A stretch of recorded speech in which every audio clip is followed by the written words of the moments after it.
Yeah, welcome back to Free Friday, harmonica lovers. Jason Ricci here today with a very special Free Friday.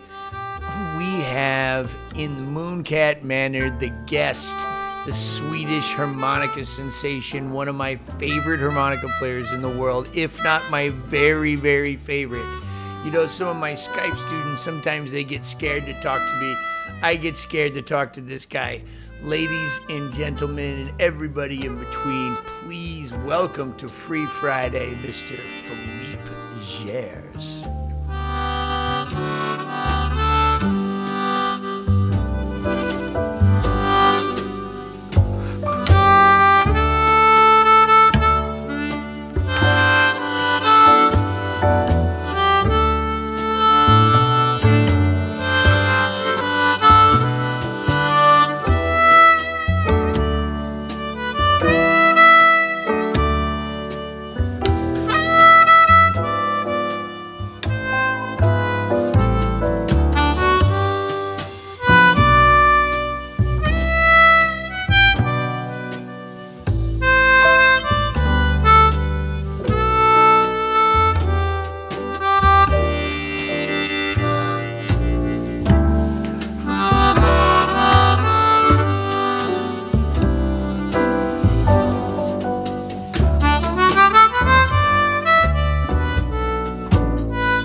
Today we have a very special episode.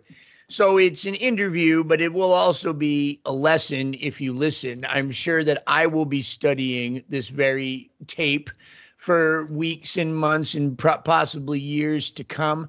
I'm here with, really right now, I think my very favorite diatonic player on the planet, Filip Jers, the Swedish harmonica sensation, two-time world harmonica champion, and just an incredible musician and teacher. I recommend all of the students that I can't take or are finishing up with me or have graduated above my ability level, I send your way, Filip. Thank you. I think I've taken a single lesson with you, and I think that just from that one lesson, you are one of the most nurturing and kind and enthusiastic teachers that I've ever met. And I think that's what comes off in your playing as well to me. There's a tremendous sense of warmth that I get from listening to you, whether you're playing diatonic or chromatic. And I think that your enthusiasm for this music, for jazz music, for blues music in general, I think it's very infectious. So welcome, Filip Jers. Thank you very much. Thank you, Jason, for your kind words. And I'm really happy that you like my teaching. I mean, I love teaching, I have realized. And for me, it's really like a way of getting deeper into the music.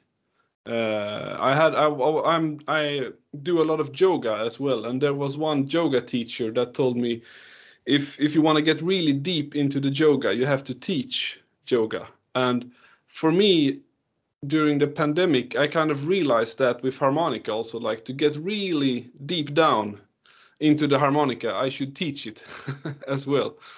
So it's really, yeah, I'm very happy for your words. And I mean, I like teaching a lot. Me too. Is yoga the same thing as yoga? Yoga, yeah. Okay, not okay. yoga. I didn't know. I thought maybe that was the right way to say it, and I was I don't know yoga. Yeah. Okay. Something like that. Yeah.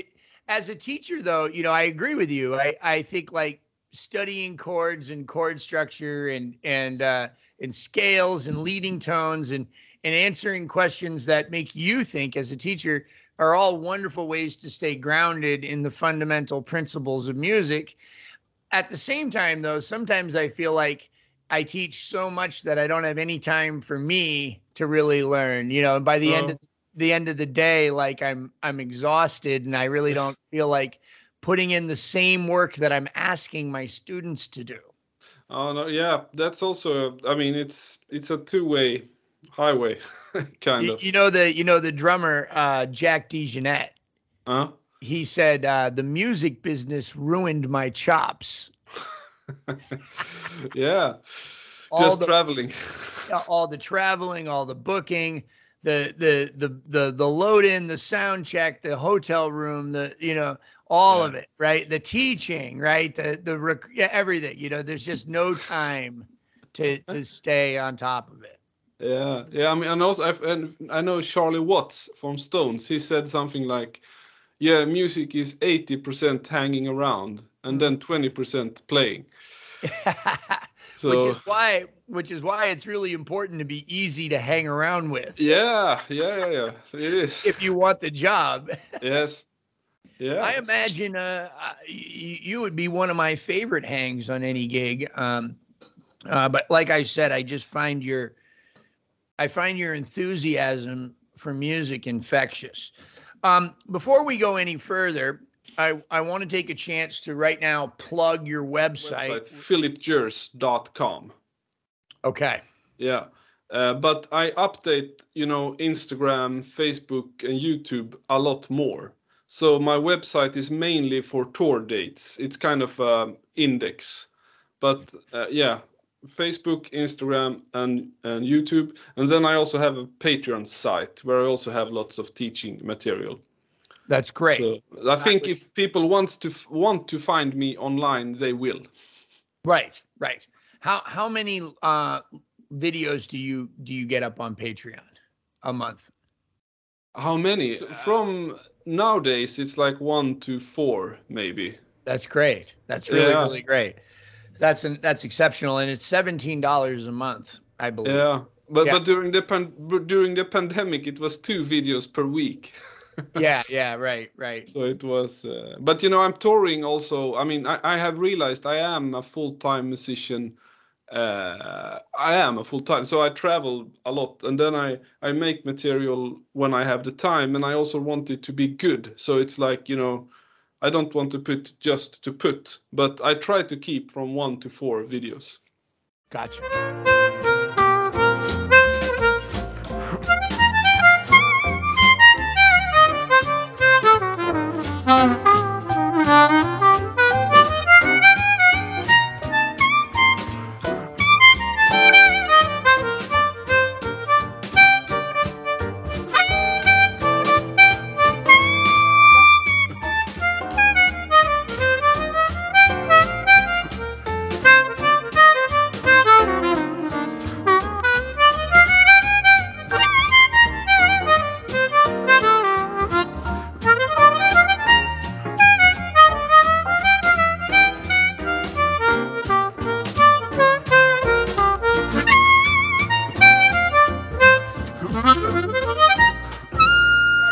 Very young, started off on cello, and then later started focusing on accordion and harmonica and guitar too, I believe, right? Yeah. I started on cello when I was like 8, playing. It's in Sweden we have this amazing musikskolan. It's like music school. It's like you can go as a kid from that you are 7 or something until you're 18, and you can study an instrument, and it's like state funded. And I started on cello, and I liked it, but skateboard was more fun. Hey, that's funny.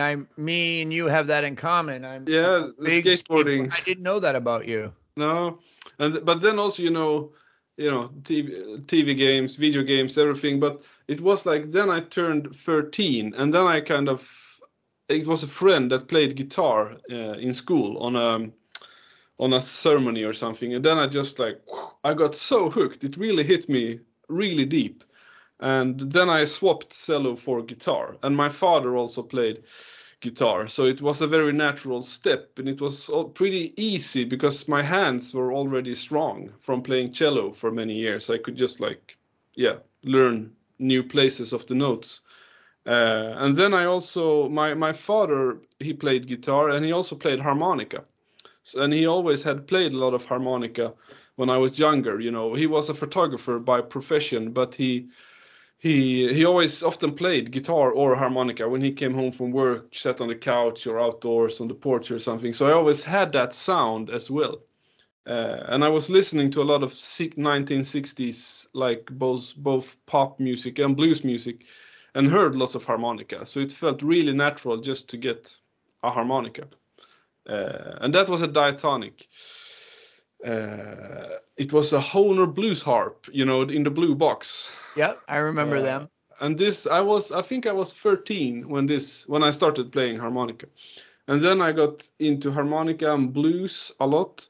And on the guitar side, I moved more to jazz, kind of. And then I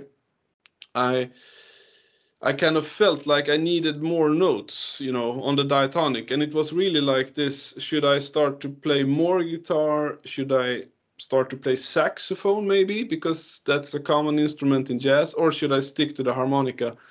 But then I heard a concert with Mark Breitfelder, a great German diatonic harmonica player. Yeah. And he was doing the whole, you know, overbending techniques.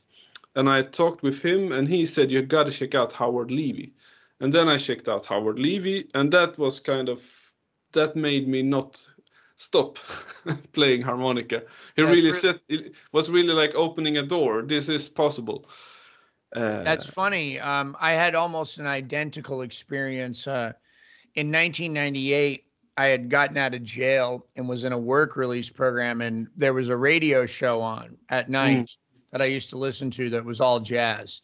And although I had some jazz albums, really I only had them in my collection because people had told me I should have those records. Yeah.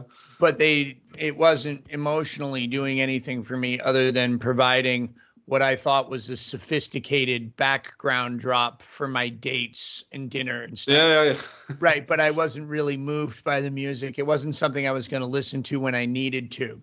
But I did fall in love with jazz listening to that radio show. It was a Florida radio show that would go from midnight until 6 a.m. And I had to be to work at 8, and I would be up all night listening to it. And I actually even bought a saxophone. And it wasn't until I was working at a used record store and a restaurant as a waiter, doing 2 jobs. And it was at that time that I bought a copy to sell for the store, a used copy of UFO Tofu. I heard Howard. I had heard him before, but I heard him for the first time since I love jazz. I think the number that really moved me the most was Seresta.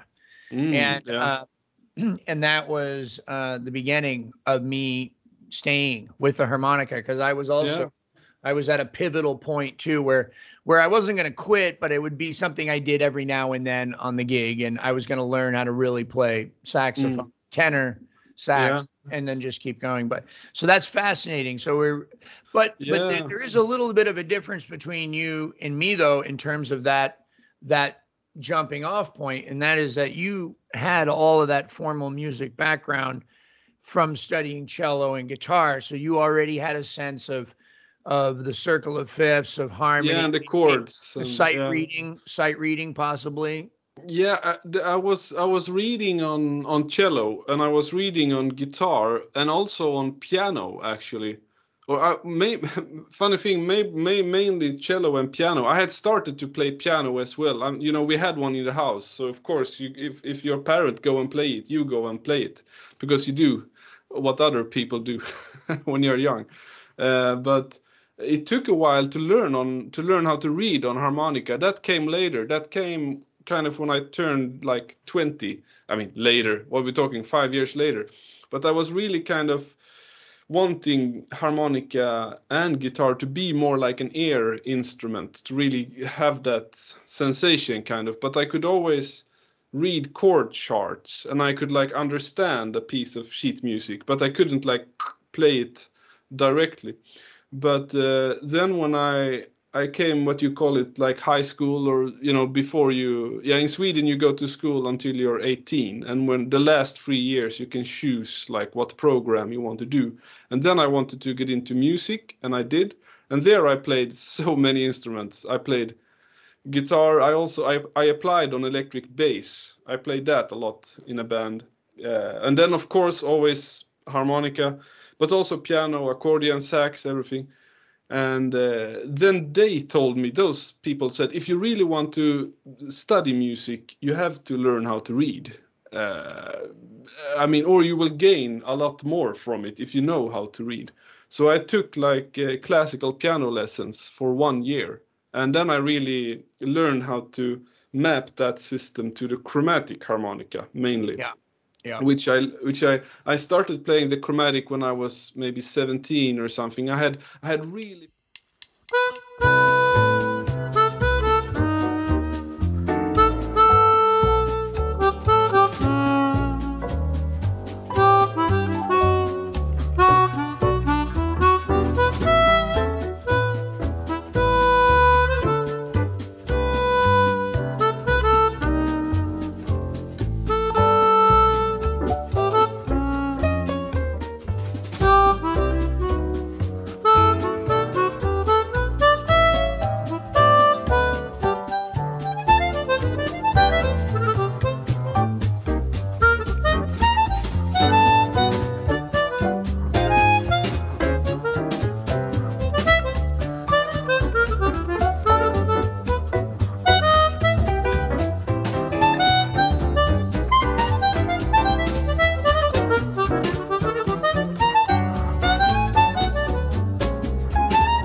pushed the diatonic so far.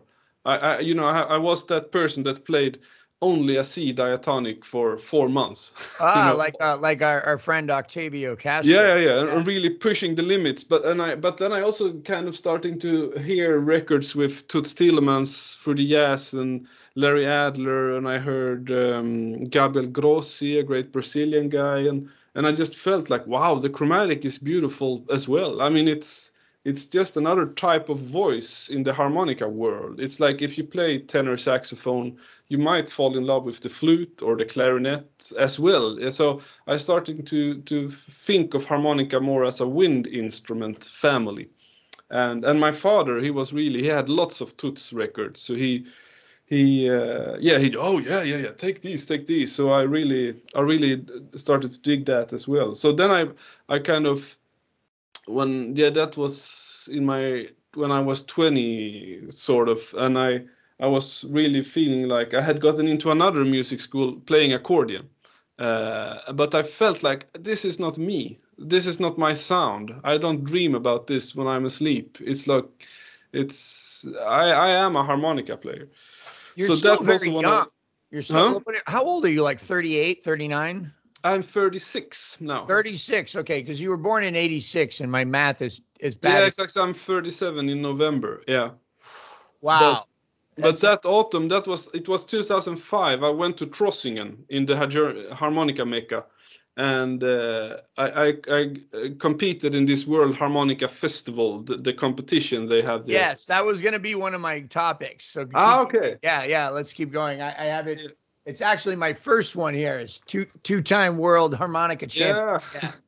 Yeah, but that was lovely. I had been there 2 years earlier, 2003, in a harmonica masters workshop that Steve Baker arranged. Me and a harmonica player, Dick Sjöberg from Malmo. We drove down to that event, and it was amazing. I met all these fantastic Joe Felisko, David Barrett, Brendan Power, Carlos Elhonko, Steve Baker. So many people were there, and I was like 17.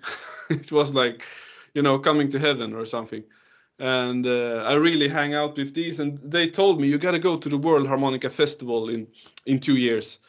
And I thought, yeah, sure. And then I did that, and I competed in blues and jazz diatonic, and I won the gold in both. So, and I mean, I just played the best I could that day. The blues category, I had like a medley of some train imitations, some blues stuff, and also a Swedish folk song. So I went from something very,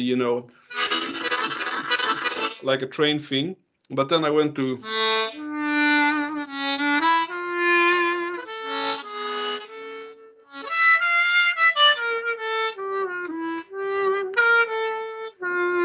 going into that kind of world. And yeah, I really was into that. And then I won gold in that category. And then for the jazz, I played the Django Reinhardt song Nuage, Yes, Clouds. Yes. Yeah, lovely tune. I played that on the diatonic there. And I think I played it on an A harp in 11th position. So that was my brain. Then I was 18. The Chris McCulloch position. Yeah, exactly. Yeah. So like G on an A harmonica. It's really, I mean, it's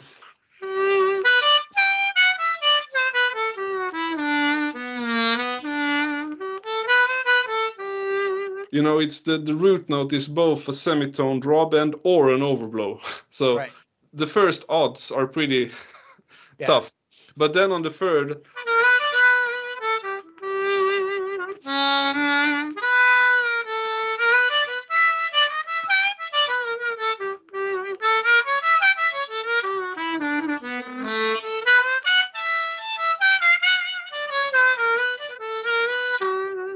it has a really beautiful sound. That position. I thought you were talking about nuages. Nuage. Yeah, I played nuages. Yeah. Oh, okay, but you weren't. What were you playing? Yeah, there we go. What were you playing there? What before that? Were you just improvising over the? Yeah, chord? I just played noodle around. All right, beautiful. I've actually not heard you ever do that song, so I'm gonna go look for a version of that. Is there something? Yeah, exactly. Or I could record one for you if you want, also here on YouTube to put out. But then I won gold, and it just felt amazing. I mean, it felt like I had a path of what to do in my life. But I also felt, okay, now I have stretched the diatonic really far. I'm in for the chromatic. I just felt like I got to take on one more journey, one more sound in my artistic life. So I really started to study the chromatic really deep after that festival. And I ended up being accepted to the Royal Academy of Music here in Stockholm as the first harmonica player ever. And it started. I read that. Yeah, you graduated as the first harmonica player ever. Yeah. Yeah, and the academy is like 300 years old, so it feels really amazing. But I was not. Go ahead. Sorry. I was not allowed to apply first. They said, "Oh, but we don't have." I filled in the paper and then to do harmonica, and then they called me and said, "We don't have a teacher that can take your degree and exam, do the exams on you." And I was like, "Oh yeah, I know, but I don't need a harmonica teacher. I can go with any instrument. I mean, for the music." They were thinking, I was like, "Yeah, but if you put me on saxophone, I have the same role in a band. I play melodies, solos, play like horn parts, etc." And they were like, "Yeah, okay, yeah, you can come and apply and let's see." So, but then I applied and I got in, and I stayed for 5 years. So I have a master degree in music, music performance, you can say. It really shows. Has anybody since gone through there on harmonica? No, not on jazz. There has been one guy that went to the Swedish folk music program in Stockholm, His name is Erland Westerström. He plays like only traditional Swedish, you know.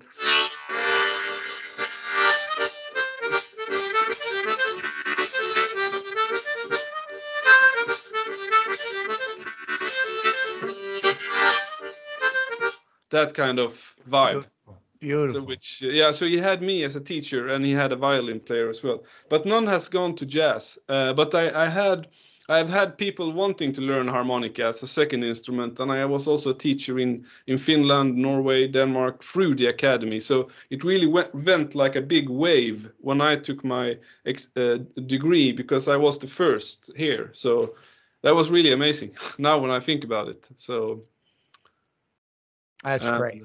And it worked perfect. I mean, I had a few harmonica lessons with Jouko Kyhele, a Finnish folk harmonica player, but we met like 5 hours. And otherwise, I just had saxophone teachers, jazz saxophone. I had a jazz piano player. I had a classical flute player for 1 semester. So you know, I learned a lot of music, kind of. Definitely amazing. So, as somebody that has been interested in jazz really your whole life, coming from a family where your father had Toots records to just hand you, yeah. And if some of my audience is also interested in jazz, but may feel that there's a barrier between where they're not only their physical ability to overblow and play, outside of the limited range of the diatonic, but also knowledge-wise, understanding harmony and chord structure and leading tones. How does somebody like that start to breach the gap? I mean, I'm really asking also for myself, that this is, how do we begin to start on that path? Maybe without the ability to read music, or is that even possible, in your opinion? Yeah, I think it's absolutely possible, because for me, jazz is a language, and you can learn it.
like the diatonic harmonica has certain limitations in terms of pitches, that some pitches are harder to get, but it has many great things that are really usable in jazz, you know, with all the expression and all the things that you can do with the notes and so.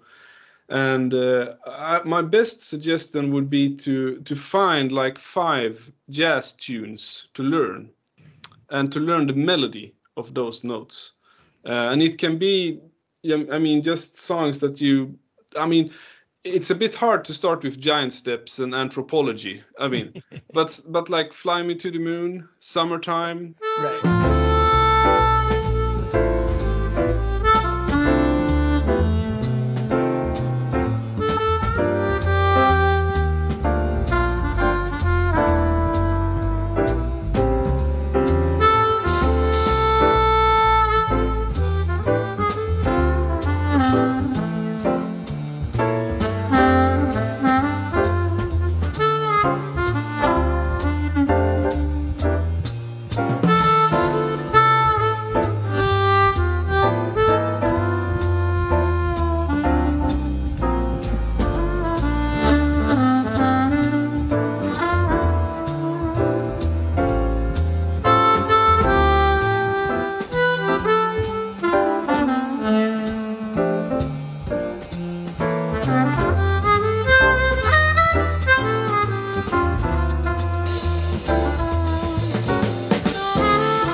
St. James Infirmary, All of Me, Sweet Georgia Brown. I mean, there are so many jazz songs that are not so wide in terms of different keys. They are like in one key. Maybe they go to the dominant chord, which is like D7 on a C, but otherwise they will stay in this key of C, sort of. So I think the most important is really to learn songs in the beginning, and because then you will understand. You will also take one step from, because in blues you play more like it's a very expressive form of music, but you play more like shorter kind of not burst, but you're wailing out, you're playing licks, you're playing riffs, kind of. It's more like ba ba do ba ba do ba boo ba boo ba do da da ba ba do da do do ba do da do.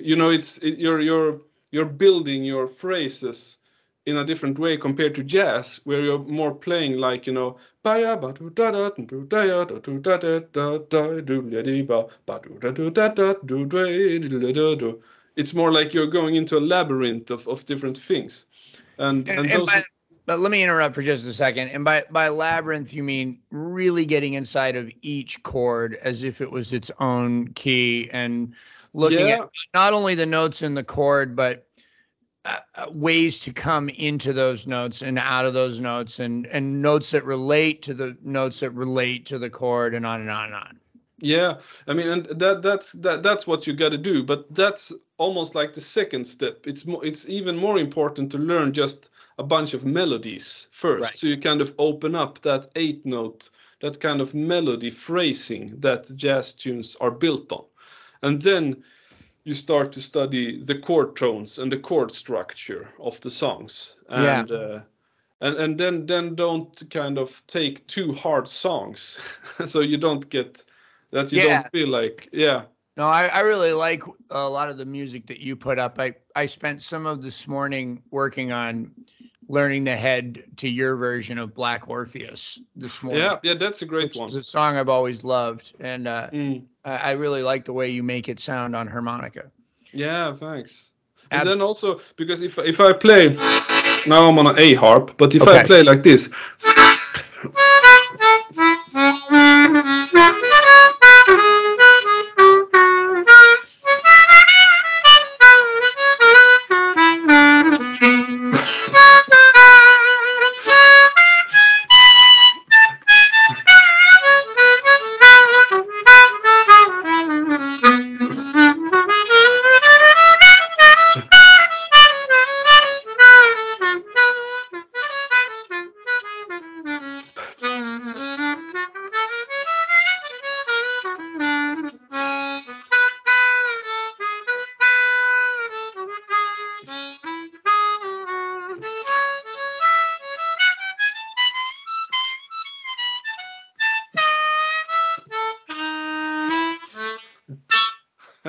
like that.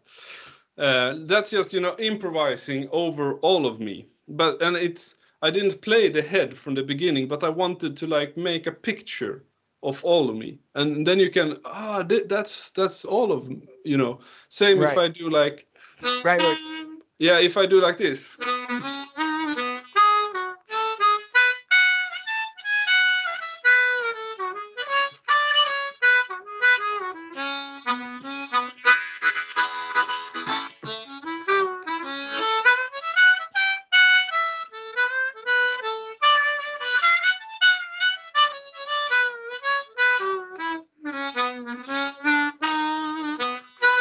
That's kind of Sweet Georgia Brown. Absolutely, I could instantly tell what it was. Yeah. My wife is not a big jazz fan, which is an issue sometimes in this household. But one of the games I like to play is when we're listening to the radio and we're driving, and we tune into a jazz song in the middle, and it's a song I know she knows, right? And I'll see, and it's in the improv section. I'll ask her, Can you guess what song this is? Right. Now, this brings up a really interesting question. I was just in Yellow Pine, Idaho, for the Harmonica Festival up there, and I had the opportunity to hang out really quite a bit, hours and hours and hours, with John Namath, who's an absolutely stunning blues vocalist and a very, very effective harmonica player.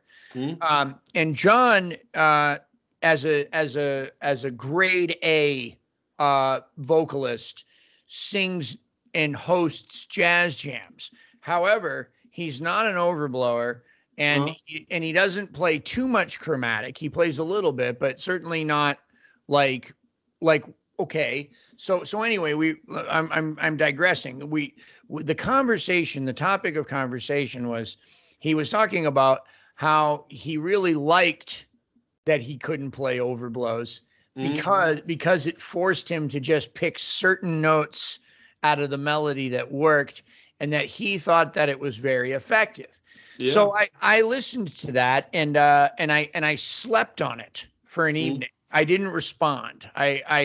My initial response was, well, internally was, come on, bro. Like, like, you're only going to be able to do so much, right? Like, you can only stick to the melody so closely. So then after having slept on it a little while, I gave him a demonstration of exactly what you just did. I played him the melody to a very simple New Orleans piece of music, Mardi Gras Indian music, called Indian Red, which only has 3 chords, a 1, 4, and a 5, but they're in a different order and different structure and very different than a blues, but still. Yes.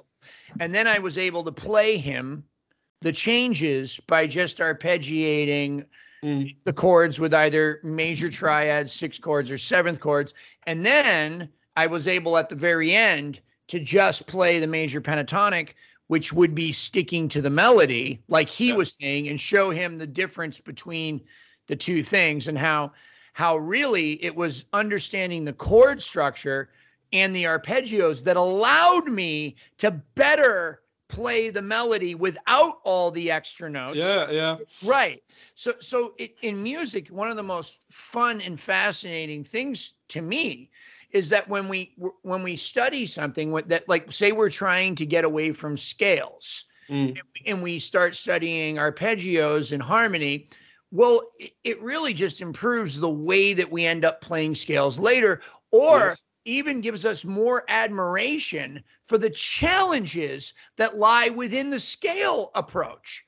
So or vice versa, if we study scales and then we go into harmony, we start understanding why those notes work so well and why that scale has lasted for 3,000 years or more or less. Right. So it's very, very interesting to me and also it feels good to hear somebody like you talk about that. So that being said, though, to John's point, I've heard Dennis Grunling play, now what we hear of Dennis on YouTube and on Instagram is not really what Dennis is capable of at all, right? We hear a very small fraction of what Dennis Grunling actually wants us to hear. But in certain situations, he's been videotaped playing some very, very wild music and straight up jazz stuff. And he does it on diatonic, in different positions. And he finds, without overblows or very minimal amount of overblowing, he finds exceptional things to improvise over chords, because he does understand chord structure. I believe he does much more than he talks about. So it can be done. The problem lies primarily with it in the acquisition of the head of the song, right? There's just so many jazz standards besides Summertime, besides Autumn Leaves, besides Fly Me to the Moon, the Straight No Chasers, the Blue Monk, all of these numbers, you're just never going to be able to play them without a chromatic harmonica or overblows. No, exactly. That's correct. And but the cool thing with the diatonic is also, because many diatonic harmonica players, they can feel a bit lost when you talk about chord names and everything, but then you talk about positions and then they're like, boom, bang on, what is all about. So that's also a thing. I think, like, if you're playing on All of Me, now I switch to a C harp.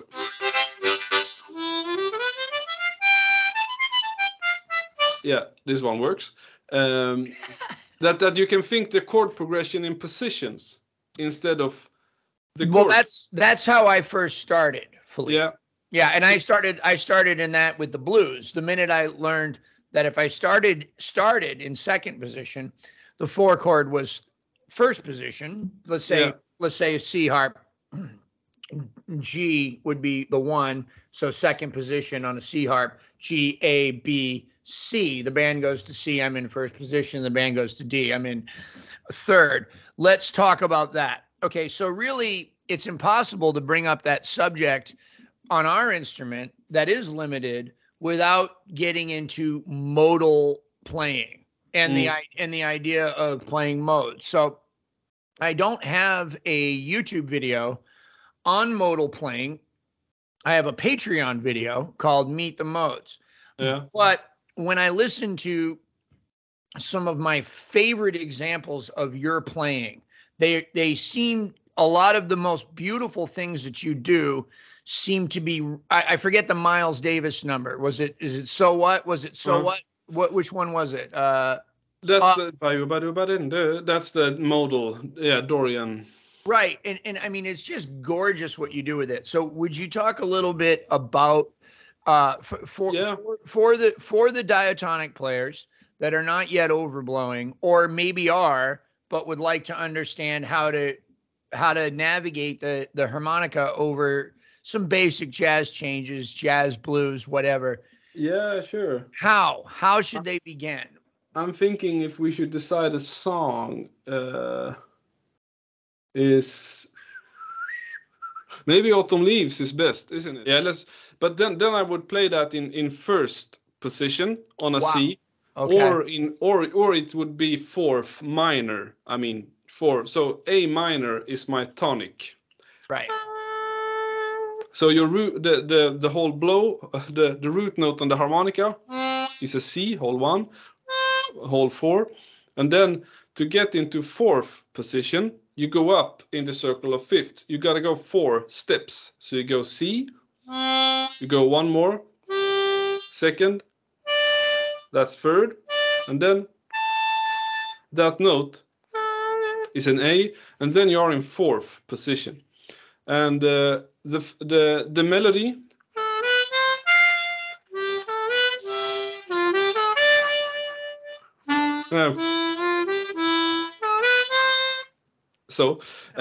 Wait, stop. I got to interrupt. Yeah. What is that tongue block split you're doing there? Where? On the 5 blow. Yeah, right there. That's no.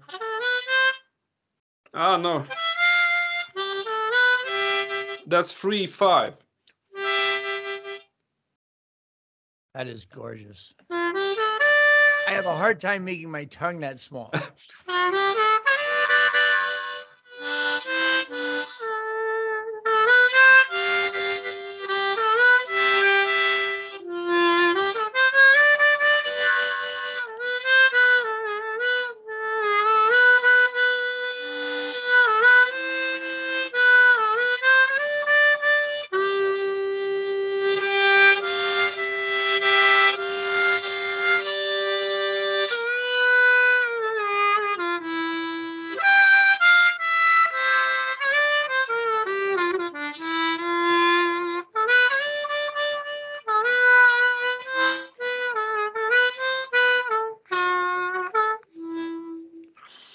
So yeah, learn the melody.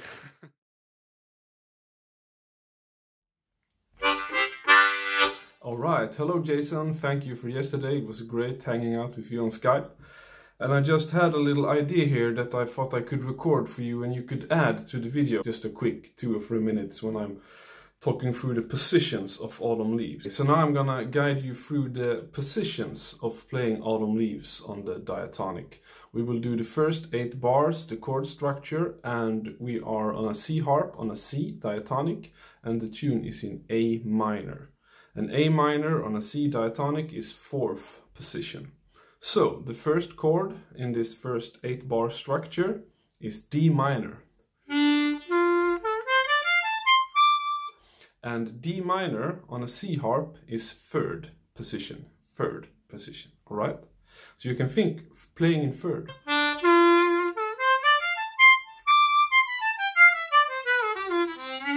Play Dorian. Second chord is G7. G7 on a C harp is 2nd position.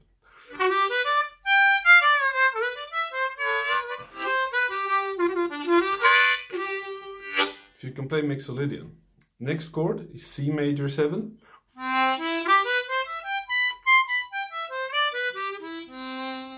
Which is 1st position on a C diatonic. Next chord is F major 7.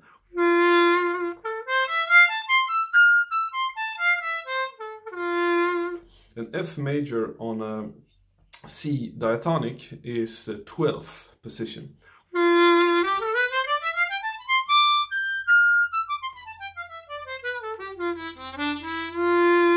So it's like playing in the Lydian modal position.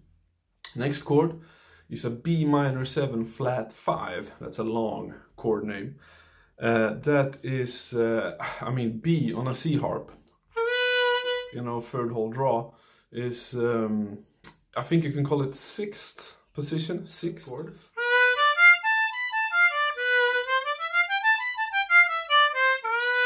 So 6th position. Next chord is a E7.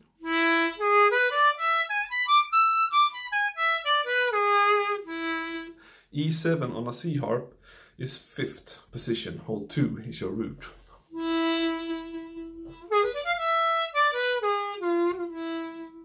Next chord, we're back on the root chord of the song, is A minor. An A minor on a C is 4th.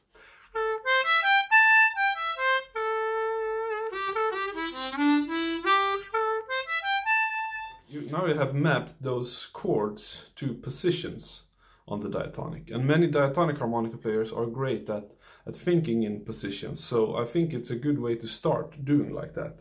But then you should learn the chord names. I mean, it's hard to communicate with other musicians playing other instruments. If you talk positions, then you have to talk chords, but for harmonica players it works to talk positions on the diatonic. So let's do it again. First I'm playing in third, then I'm playing second, first, 12th, sixth,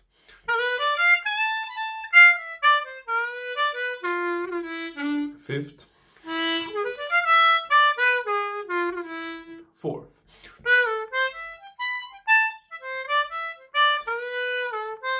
So now I'm mapping out that as positions. And now I played every chord 2 times to make it easier. But if I try to do it in time now, and I will say which position I'm playing, okay? 1, 2, starting in third, second, to first, to 12th, 6th, 5th, 4th, 3rd, 2nd, first, 12th, 6th, 5th, 4th.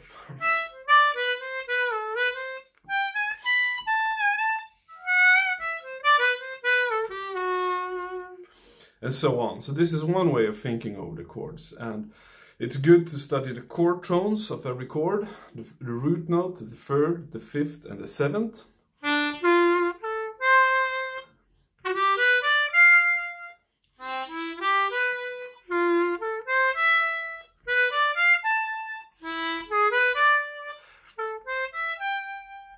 And then it's also good to play the scales. And you can start with just playing the modal scales from every position. So first Dorian, D Dorian,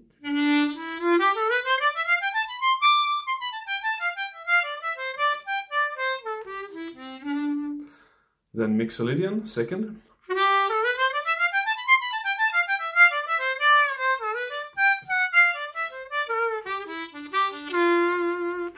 and then first, then play a major scale,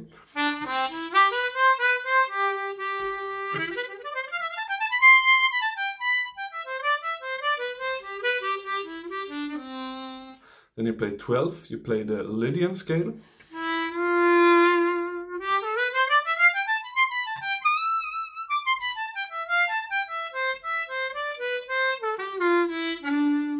and then you play 6th, which is the Locrian scale.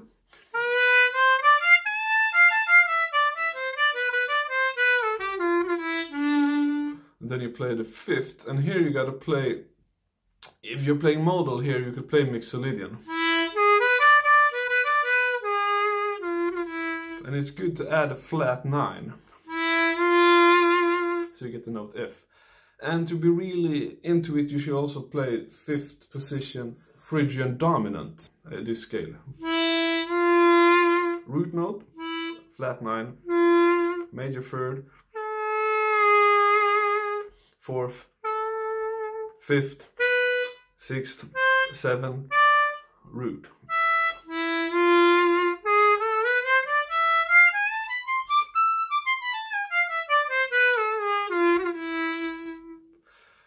Nice sound. I can make another lesson on that. But then you are back on the root chord, which is 4th position, and there you can play natural minor.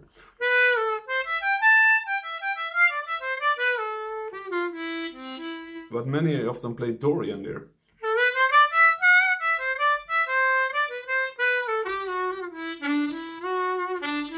But yeah, any minor scale will work.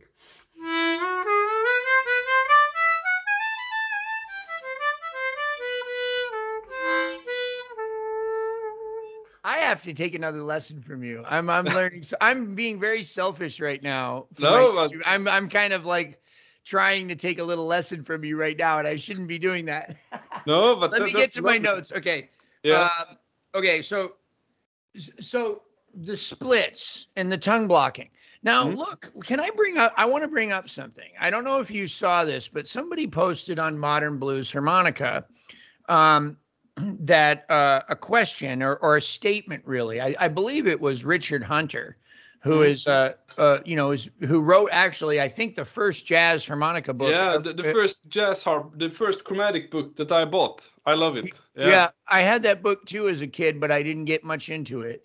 But Richard's been around forever, and one of the things that he said that I really resonated with, it's sort of a complaint, was that, well, why is it that all of you jazz chromatic guys won't really tongue block that much? Like, like everything is single notes. Now, I want to add to it before I start getting all interested in everything you're saying. I want to put this other statement out there. I don't understand why you jazz guys won't amplify your instrument.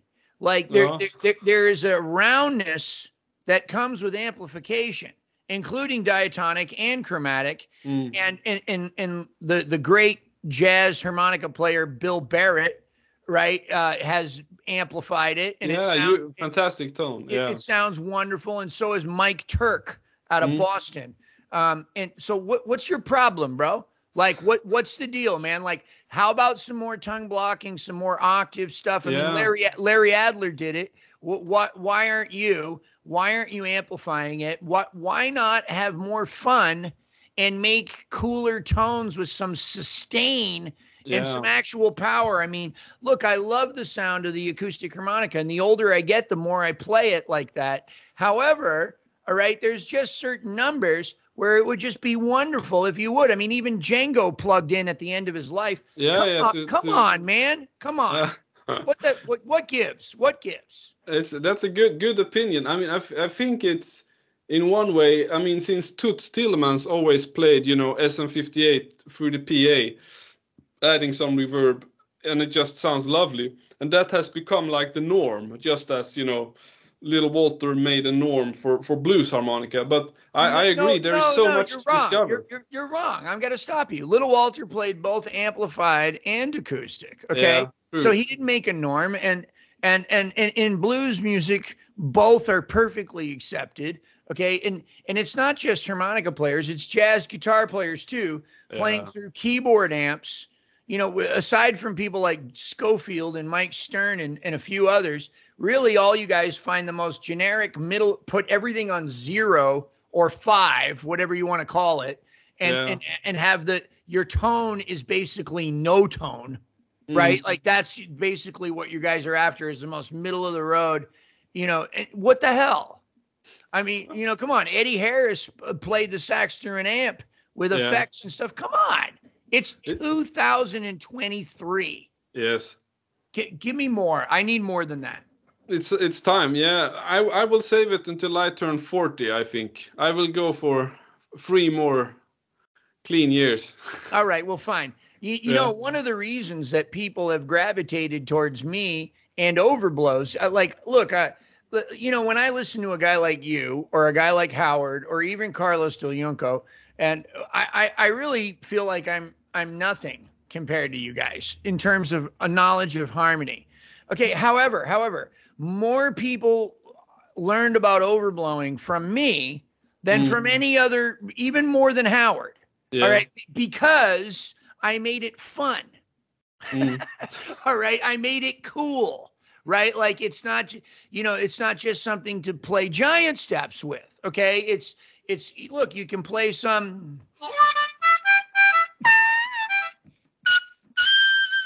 Yeah.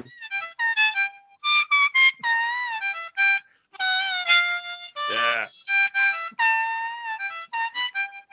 right? You make it fun. You can make it fun. You can make it badass.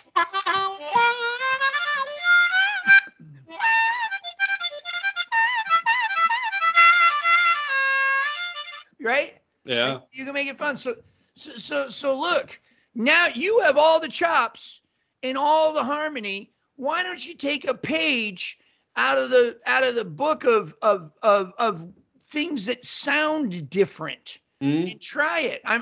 It's the only advice I could ever give you, Filip, because you're so beyond my comprehension. I listen to your playing and I'm just moved. At times it was hard for me to even have a follow-up question in this interview because all the hair on my arms was standing up as you were playing. So I'm not saying you're not effectively reaching me, but you could effectively reach people more than me. Yeah, in another way. Yeah. And I like it well because it's also like working with the bigger picture and with the whole thing with sound. You know, it's like a painter finding your colors, finding your way of always having a certain like saturation on your paintings or so. Yeah, I mean, I will listen to you and take that with me. But now I will play you some double stops on the chromatic. All right, cool. Yeah. And this is a 16-hole, a big boy. And you play Suzuki harmonicas. Right now you're playing Suzuki harmonicas, both diatonic and yes. And you do almost all your own work. And and your Instagram videos recently have been remarkable. Where you thanks.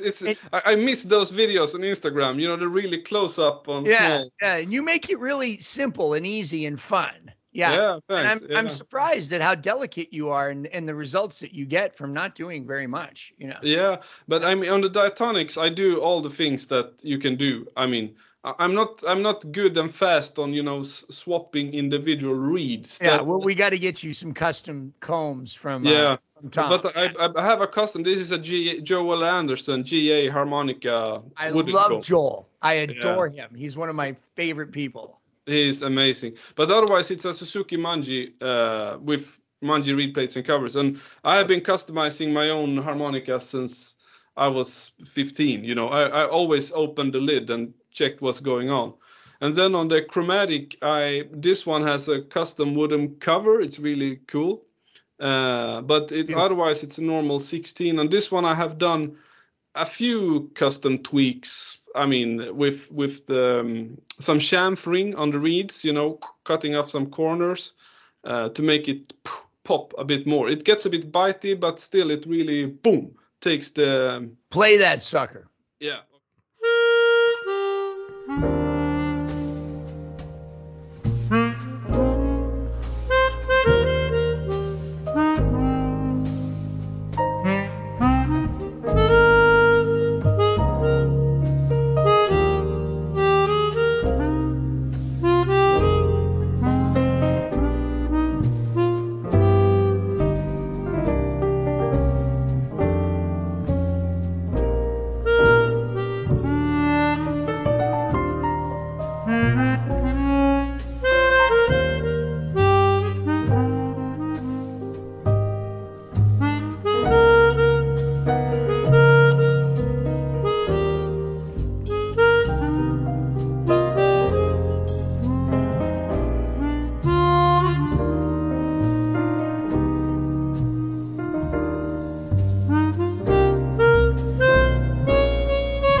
Yeah, okay.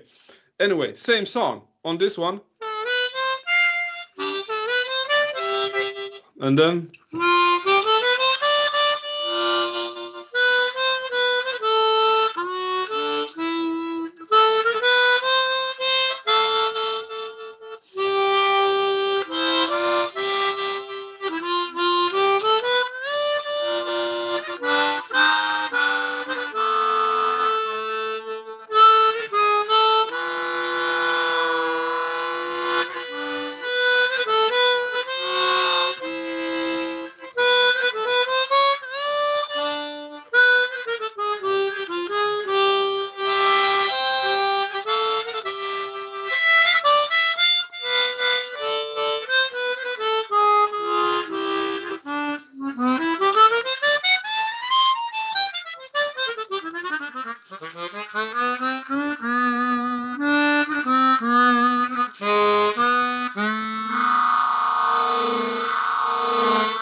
Yeah, now that's what I'm talking about. Now, look, unfortunately, I have to wrap up the interview. We can definitely do a part 2, and we definitely will do a part 2. Now, let me also say that I think that your tone on the chromatic is less reedy and trebly than almost any. Look, I really like William Gallison. All right, the way he plays chromatic.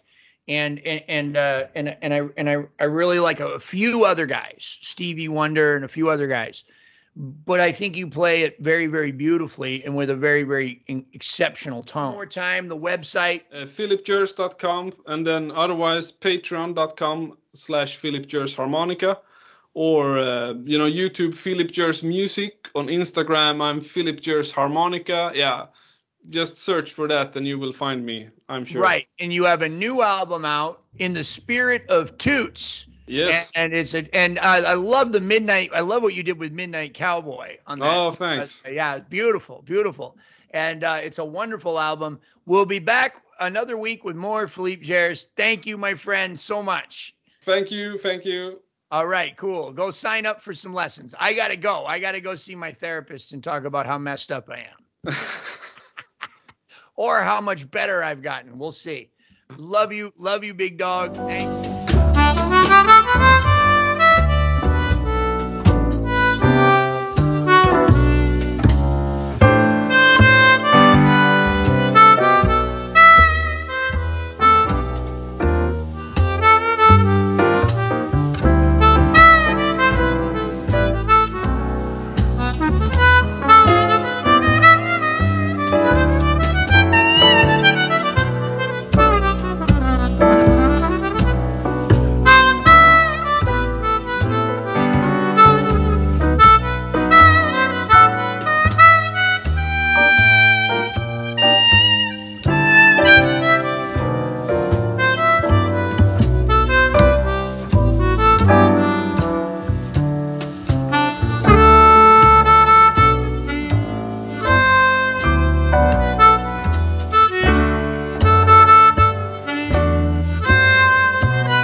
Thank you everybody for tuning in to Jason Ricci's YouTube channel. 16 years of incredible YouTube harmonica related content. That's right, 16 years. At this point, over 500 free instructional videos. If you're interested in what kind of harmonicas I play, microphones, amplifiers, pedals, any harmonica related products, please check out my sponsors. These sponsors in one way or another also help keep these videos going. Who am I talking about? I'm talking about Blue Moon Harmonicas, bringing you the best in custom harmonicas. We got custom cover plates, custom combs, you can get your name put on it just like me. Reed work, refurbished pre-war Marine bands.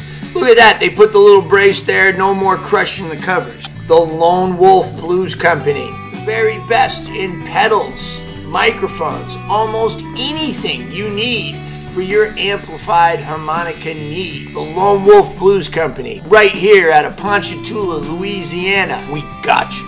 Harp gear, amplifiers. They got big ones, they got small ones. You know what they sound like? They sound like the best tube amps on the market. Harp gear amplifiers out of Ocala, Florida. Pedal pad, pedal boards. Incredible custom pedal boards built to last, made by two brothers who really care.